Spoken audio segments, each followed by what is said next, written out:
The night Amara collapsed backstage at the Lagos State Conservatory auditions, her younger sister, Ngozi, did not rush to her side.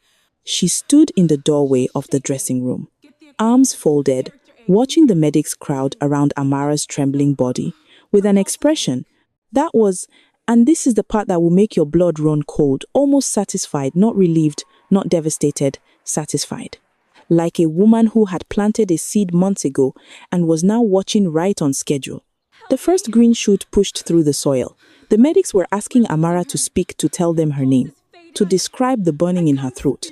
And all that came out was a sound like tearing silk.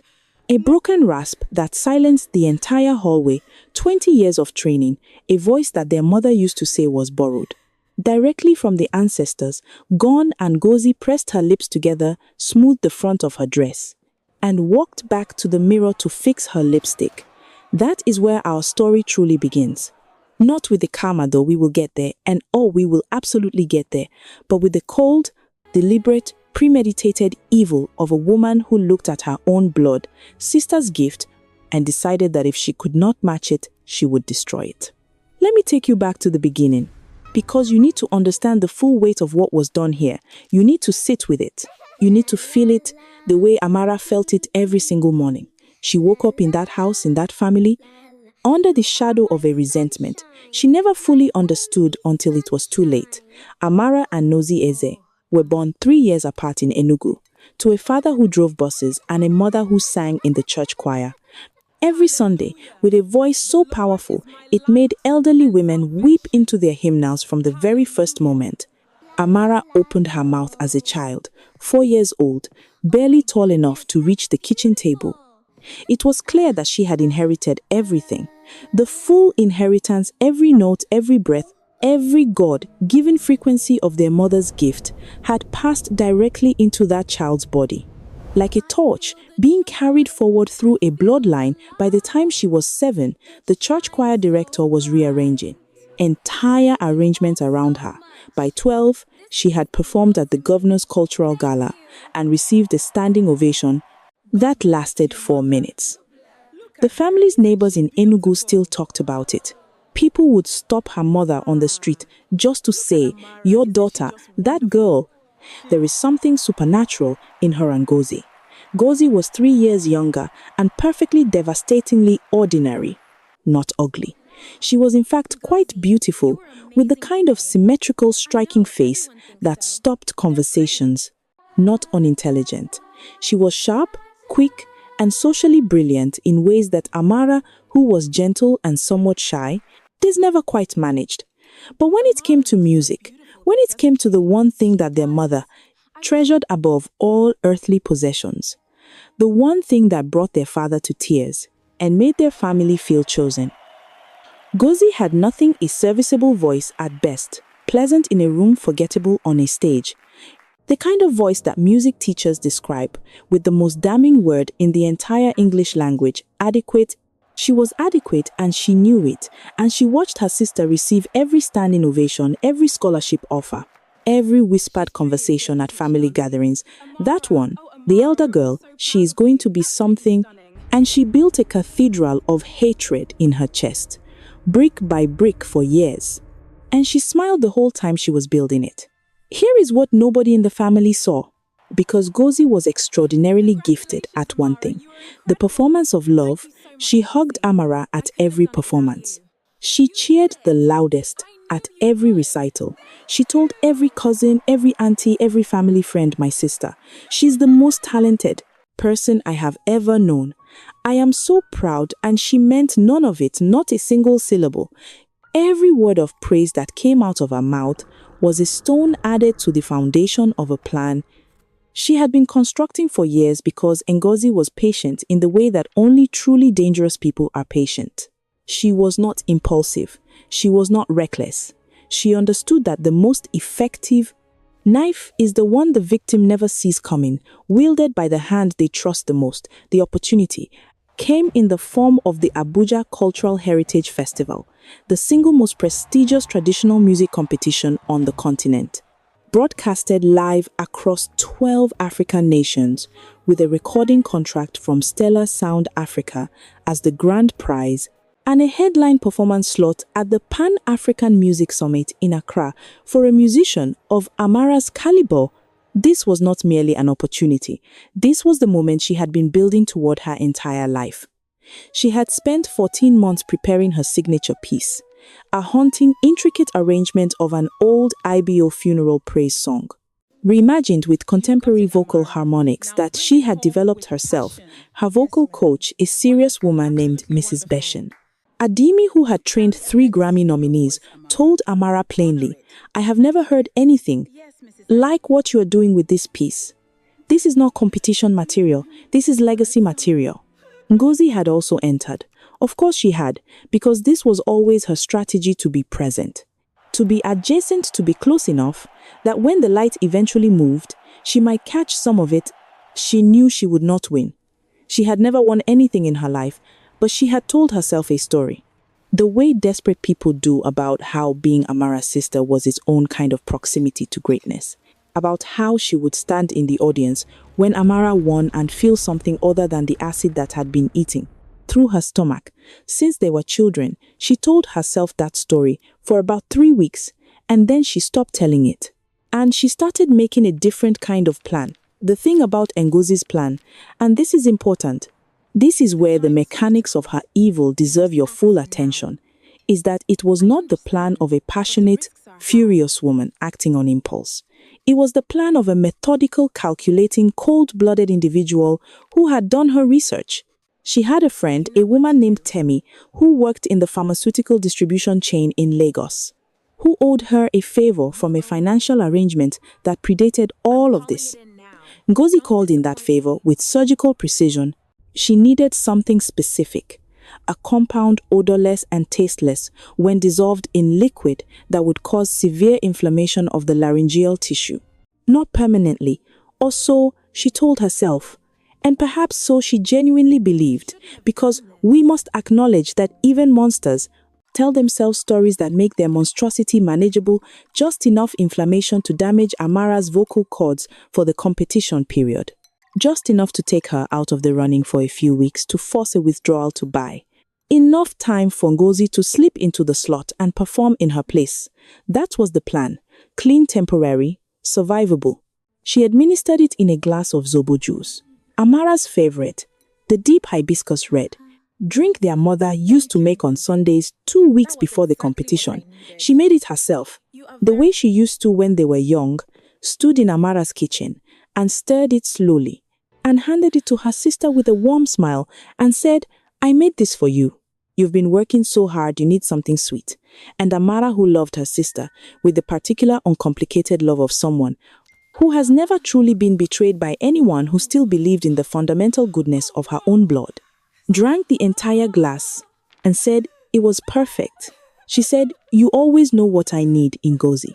And Ngozi watched her drink it and smiled and said, "Of course, you're my sister." The degradation began within 48 hours. First, a scratching sensation that Amara dismissed as the beginning of a cold, then a hoarseness that she treated with steam and honey and rest. Then, terrifyingly, a complete inability to hit any note above her middle, register the entire upper range of her voice, the range where her signature piece lived, simply gone, as if someone had reached into her throat and ripped out the most essential strings of an instrument. She went to her vocal coach in a panic. Mrs. Ademi listened, tested her range, and her face did something that Amara had never seen it do. In 14 years of training, it went very, very still. She referred Amara immediately to a laryngologist. The laryngologist found severe inflammation, bilateral swelling of the vocal folds, with early signs of scarring at the anterior commissure. He asked her if she had been exposed to any irritants. He asked if she had consumed anything unusual. He asked if she had been under any extraordinary stress. Amara answered all of these questions honestly, and none of her answers led anywhere useful. Because she did not yet know what had been done to her, and by whom, and in what vessel of sweetness it had been delivered. She withdrew from the competition 4 days before the registration deadline, and she sat in Mrs. Adeyemi's studio, and she wept in a way that her coach said, she had never witnessed from any student in 30 years of teaching, not the weeping of disappointment, but the weeping of someone who feels at some cellular level that something sacred has been taken from them. Her voice, the laryngologist explained carefully, might partially recover with rest steroids and time. The anterior scarring, however, he chose his words. With the precision of a man who had delivered difficult news before, the anterior scarring was a more complicated matter. It would affect the upper register, possibly permanently. He could not say with certainty she would need to rest completely for a minimum of 3 months and then reassess 3 months. 3 months during which the Abuja Cultural Heritage Festival would happen without her, during which the recording contract would be awarded to someone else, during which the headline slot in Accra would go to another voice. 3 months during which Ngozi Eze, who had submitted her own registration, the moment Amara's withdrawal was confirmed, would stand on the stage that had always belonged to her sister. And here is the part that will make you grip whatever you are holding tightly enough to leave marks. Because this is when Ngozi's performance reached its most obscene, most breathtaking height of audacity. She came to the hospital. She sat at Amara's bedside. She held her hand. She cried and listened. She cried real tears. Because Ngozi was talented at precisely one thing in this world. And it was the performance of emotion on demand. She said, "I can't believe this is happening to you. If you deserve this more than anyone, this is so unfair. I don't even want to compete, knowing you can't be there." And then, with the delicacy of someone placing the final piece into a puzzle, she said, "But maybe. And only if you want me to. Maybe I could perform your arrangement as a tribute. So, your work is still heard. So all those months you spent aren't lost." She framed it as devotion. She framed it as sisterly love. She framed it as a gift she was offering to Amara. When, in fact, she was asking Amara to hand her the murder weapon and call it a flower. Amara, whose voice was shredded and whose spirit was broken and who still, you could not conceive of the depth of what had been done to her. Agreed, she gave Ngozi her sheet music. She gave her the notations. She gave her the performance notes from 14 months of work. She gave her sister everything. Because that is what Amara Eze was. That is the specific, a particular tragedy of the truly good, that their goodness does not protect them. It simply makes them a better target. Ngozi's preparation for the Abuja Cultural Heritage Festival. It was not the preparation of an artist. It was the preparation of a con artist who has studied just enough of the real thing to pass at a distance. She learned the arrangement mechanically, the way you learn a language for a job interview correctly, but without soul, technically proficient, but fundamentally hollow. She hired a vocal coach in Lagos, a different one, someone who did not know Amara, someone who could not make the comparison. She bought the dress. Amara had commissioned an extraordinary hand-woven Aso-Oke piece in deep indigo and gold that had been designed specifically to match the ceremonial weight of the piece, and she wore it to the peel is fitting, with the satisfaction of someone trying on a crown. They have just stolen from a sleeping queen. She told the festival coordinators that she was performing in honor of her sister, who had suffered a devastating vocal injury. She told this story at every pre-event interview. She performed grief so skillfully that 2 journalists wrote sympathetic pieces about her devotion. She was building something carefully, publicly, with borrowed materials and stolen credit, and she genuinely believed that she was going to get away with it. The night before the festival, she video called Amara. She was already in Abuja in the hotel room that the festival had booked for finalists eating room service in a silk robe, and she said, "I'm so nervous.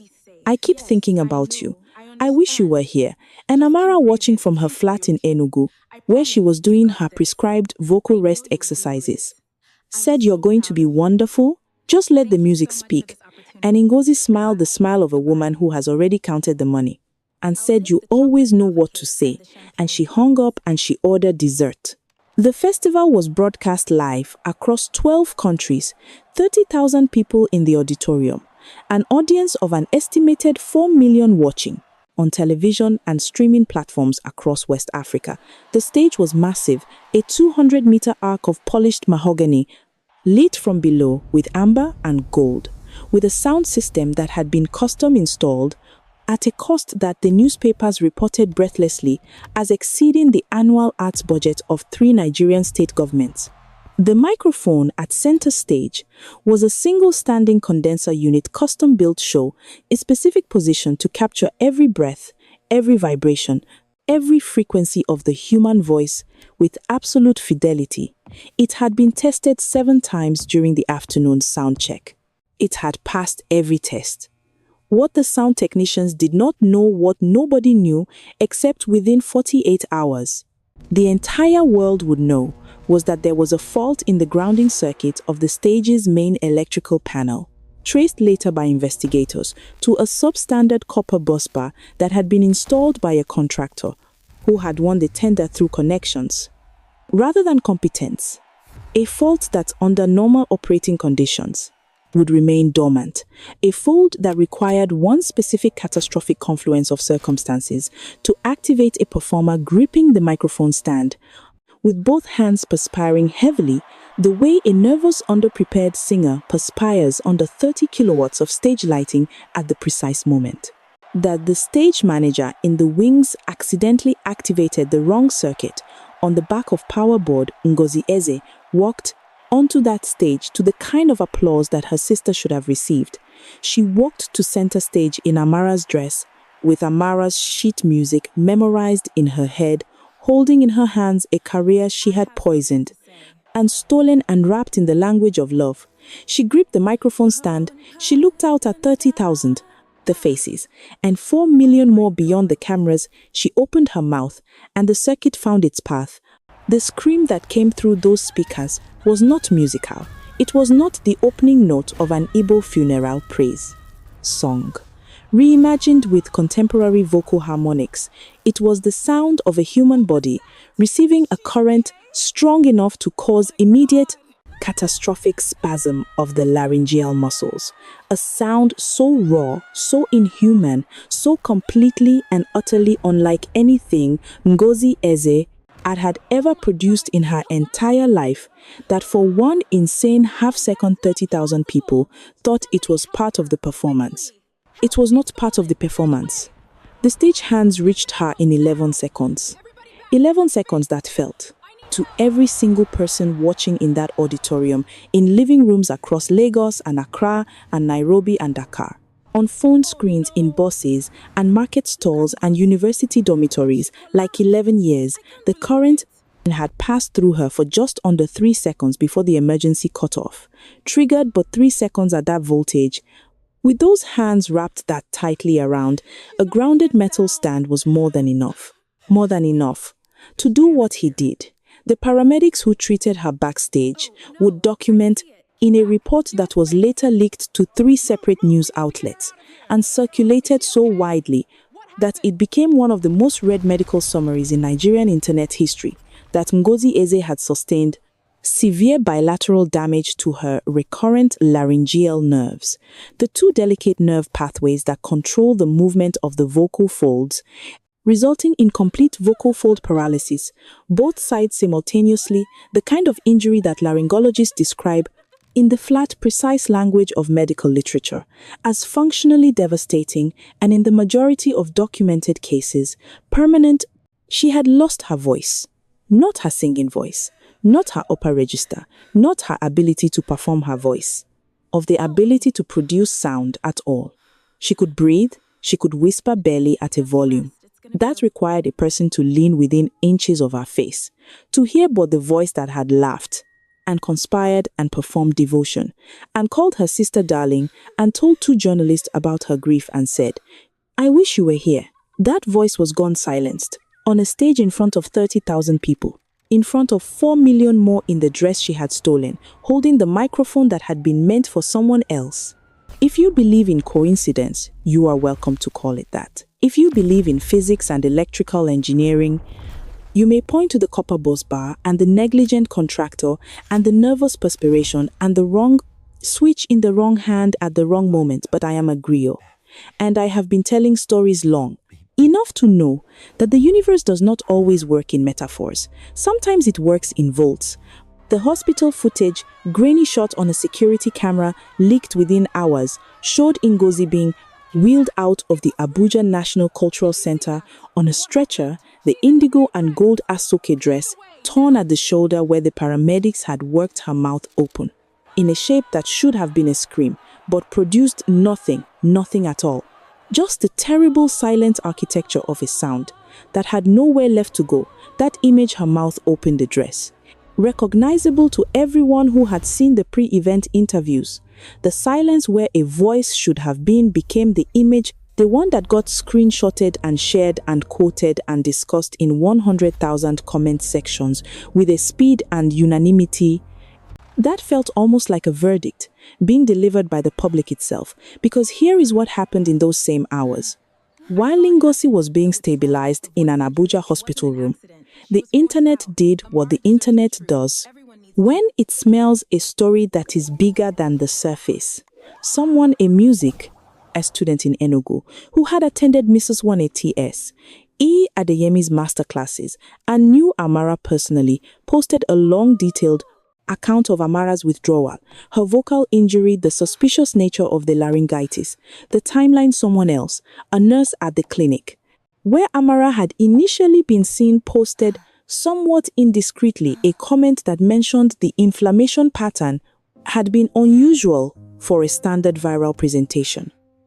A pharmacology student in Ibadan read that comment and posted a thread 47 replies long about a specific class of compounds capable of producing targeted laryngeal inflammation without systemic symptoms. Tammy, the woman in the pharmaceutical distribution chain, the one who owed Ngozi a favor, the one who had provided the compound, saw that thread and experienced in the space of approximately 4 minutes the complete collapse of her nerve. She had watched the broadcast. She had seen what happened to Ngozi on that stage. She was not a cruel woman. She was a foolish one, which is a different category of problem, and one that carries its own consequences. And she made a phone call to a lawyer before she made any other phone call. And the lawyer told her very clearly that her best and possibly only option was to get ahead of this. She spent 40 minutes crying. Then she contacted the Economic and Financial Crimes Commission and the Nigeria Police Force and the journalists she trusted in that order, and she told them everything. By the time Ngozi Eze regained enough medical stability to receive visitors, the Lagos State Criminal Investigation Department was waiting outside her room with paperwork. Her mother, their mother, the woman whose voice had started all of this, whose gift had been the original source of a resentment, 3 decades in the building, was also waiting. But not with comfort, not with the reflective maternal protection that Ngozi had always been able to count on as a final fallback. Their mother had watched the broadcast she had heard. From Amara's vocal coach, the details of the laryngeal scarring she had read Tammy's statement, which by that point had been published in full by 2 major newspapers, and she sat in the chair beside her younger daughter's hospital bed. And she looked at her for a very long time without speaking, and then she said in IBO quietly, with a flatness that was more devastating than any volume, "You did this yourself, and you did it to yourself." And then she stood up and walked out. She did not return that day. She did not return the day after.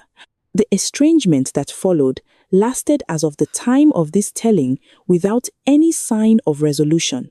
Amara found out about Temi's confession, not from the police, not from her mother, not from Mrs. Adeyemi, but from a phone notification, a push alert from a news app she had downloaded 2 years earlier and largely forgotten about its Bikos Amiti Ene Kazen Elie Bro, which appeared on her screen at 11:47 p.m.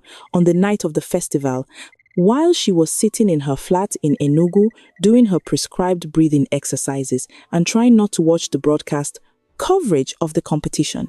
She should have been winning. The alert read breaking woman arrested. In connection with alleged poisoning of Lagos vocalist ahead of major festival sister implicated. She read it 3 times. She sat with it for a long time in the silence of her flat. And then she did something that nobody who heard the story afterward, could quite explain because it did not fit the narrative of righteous fury that people wanted her to have. She cried, but not with rage. She cried with the specific, his exhausted grief of someone who has just had confirmed the thing they had half known for weeks, but could not bring themselves to fully believe. She cried for the sister she thought she had, for the Zobo juice, for the word darling, for the 14 months of work, and the 14 years of training, and the specific unrepeatable thing her voice used to do in the upper register of that Igbo arrangement that the laryngologist could not promise would ever come back. She cried for all of it. And then she stopped and she called Mrs. Adeyemi and she said, "What do we do now?" What they did now was extraordinary. What they did now is the part of this story that I want you to carry with you long after the catharsis of Ngozi's collapse has faded, because the lesson here is not only about the punishment of evil, it is about the absolute refusal of goodness to be permanently diminished by it. Mrs. Adeyemi had, in the weeks of Amara's recovery, had been quietly making phone calls of her own. She had contacted Dr. Emeka Ose at the University of Ghana Medical School, one of the foremost laryngologists on the continent, who had developed a microsurgical technique for addressing anterior commissure scarring that was producing results that the broader medical community was only beginning to acknowledge. She had contacted the artistic director of the Pan-African Music Summit in Accra, the summit for which the festival was meant to be the qualifying event, and she had, with the careful precision of someone who has spent 30 years navigating the politics of the music world, explained the situation in full and asked a single direct question: if Amara Eze were to recover sufficiently, and if the circumstances of her disqualification were as alleged, would the summit consider a special invitation on the artistic director, a Ghanaian woman named Dr. Abena Mensah, who had herself come from nothing and understood viscerally what it meant for talent to be ambushed by circumstance, had said, "Have her ready, we will make the space." The surgery was not a miracle. Let us be clear about that, because this is not a fairy tale, and the ancestors do not deal in easy resolutions. The surgery was 8 hours long, technically complex, and came with a recovery protocol that required another 4 months of near-complete vocal rest speech therapy 3 times per week, and a level of disciplined patience that would have broken a less determined person. Entirely, there were days, many of them when Amara could not tell if what she was recovering was truly her voice, or merely a functional approximation of it, a rebuilt instrument that would never again produce the frequencies it once had.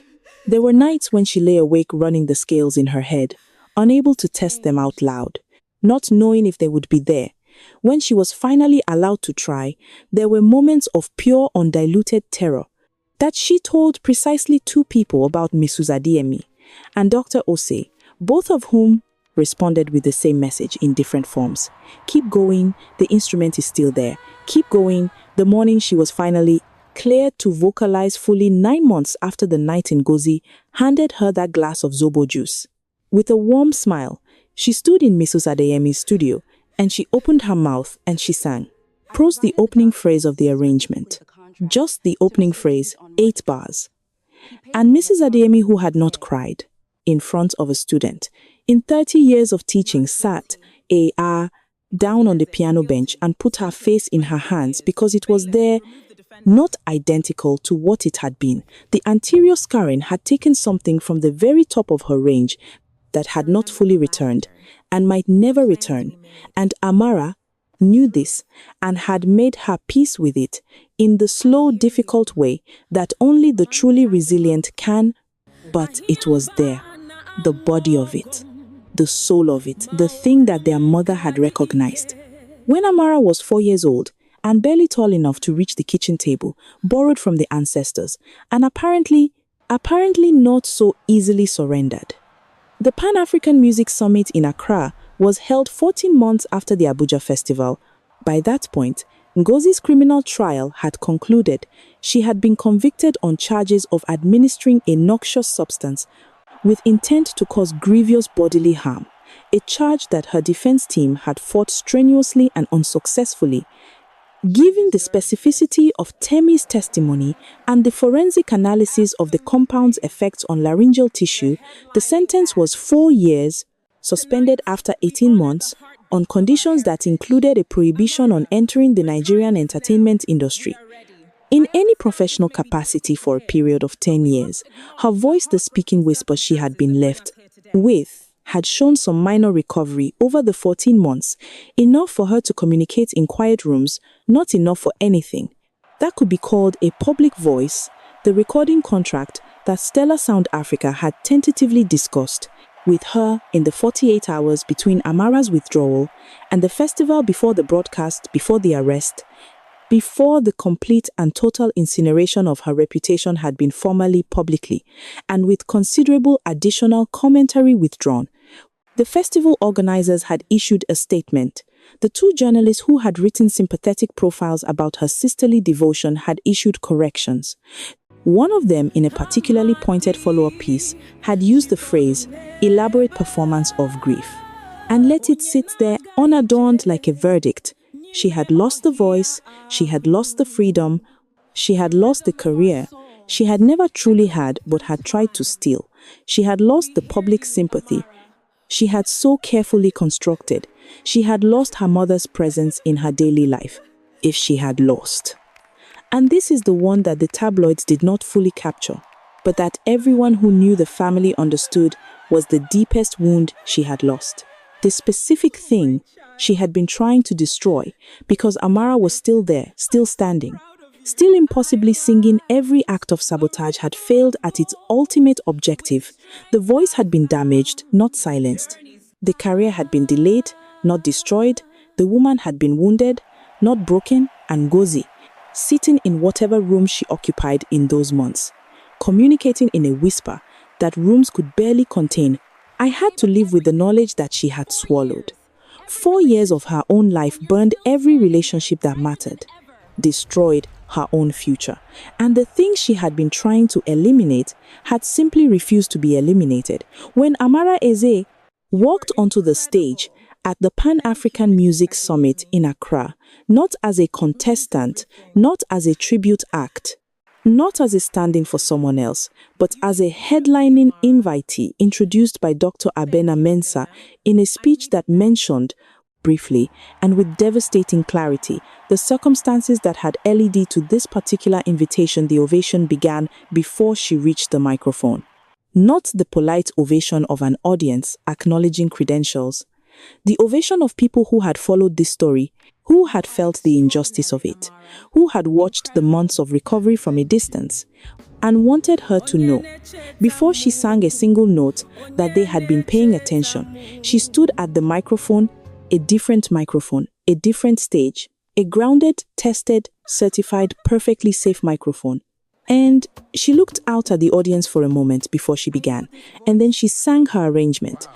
The IBO funeral praise song, reimagined, rebuilt, carrying now in its body not only 14 months of original preparation, but 9 months of recovery and the specific undeniable knowledge of someone who has had the most sacred thing taken from them and fought daily to get it back. It was not the same performance she would have given in Abuja 14 months earlier. It was layered in a way that perfection never is. Because perfection has nothing to prove, this had everything, every note carried, weight that only suffering can add to music, and the audience. 30 countries watching on 12 networks, and a streaming audience that the summit's producers would later report as the largest in its 14-year history felt every gram of it. The standing ovation lasted 7 minutes. Someone timed it. Mrs. Adiemi watched from the wings and did not bother to hide that she was crying. Dr. Ose, who had made the trip from Accra specifically for this evening, stood in the third row and applauded until his hands hurt their mother, who had flown in 2 days earlier, staying in Amara's hotel room, sleeping in the adjacent bed, the way she used to when her daughters were small and the world was still uncomplicated. He stood in the 5th row with both hands pressed to her mouth and tears running silently down her face, not grief. Something beyond joy, the particular emotion that parents feel when a child survives, something that should not have been survivable. and emerges from it, not diminished, but more fully themselves, more irrefutably real. The recording contract that came from that evening was not from Stella Sound Africa. It was from a London-based label with continental African distribution that had been specifically targeting new signings from the West African traditional contemporary fusion space. The advance was 3 times what the Abuja Festival prize had been worth. The producer assigned to her first album, there was a man who had worked with artists that Amara had grown up listening to with reverence. The first single dropped 8 months after the Accra Summit and went to #1 in Nigeria, Ghana, Senegal, and Côte d'Ivoire. Simultaneously, it was the arrangement, the IBO funeral praise song, the one that Nguzi had tried to perform in the stolen dress. The liner notes dedicated it in small, simple text that everyone noticed for everyone who was told their voice was gone. It wasn't. Now, let me speak to you directly. As a griot must at the close of every telling, Ngozi Ezike did not lose because the universe is a vending machine of punishments, dispensing consequences neatly and on schedule. To every person who chooses evil, the world does not always work that cleanly. And I will not lie to you by pretending otherwise what Ngozi lost. She lost because of the specific, precise, ironic structure of her own crime. She had targeted a voice, she had used a substance designed to cause inflammation of the exact same tissue that the electrical fault would later destroy in her own body. Yes. She had positioned herself on a stage in a dress behind a microphone in the exact place where her own destruction was waiting. She had, in her meticulous, patient, methodical planning, arranged every single element of her own ruin. The boss bar did not find her randomly. She had walked to it, and she had gripped it with both hands. She had spent months making sure she would be standing exactly there at exactly that moment. Her crime was not punished from outside. It was completed from within. That is not poetic justice. That is physics. That is the logical, inevitable conclusion of a plan that was rotten at its foundation. Because any plan built on the destruction of someone else's gift is a plan that can only ever end in the destruction of your own jealousy. It's not merely a moral feeling, it is a strategic one. It consumes the energy you need to become what you cannot stand watching someone else be. It requires you to spend on destruction, the resources you needed for creation. It makes you an expert on someone else's gift instead of your own. Gozia spent 3 decades studying her sister's voice, resenting her sister's voice, planning against her sister's voice. And in all that time, she never once sat down in the silence and asked herself what she was capable of, what she might have built if she had not been so busy trying to tear down. That question will follow her for the rest of her life into every room she enters, with a voice that cannot feel it. And it is a heavier sentence than any court could hand down. The ancestors are listening, the circuit is always grounded, and what you send out into the world will find its way back to you. Not as punishment, but as completion. Do not mistake the two. This has been your grill. The story is told. Go and remember it.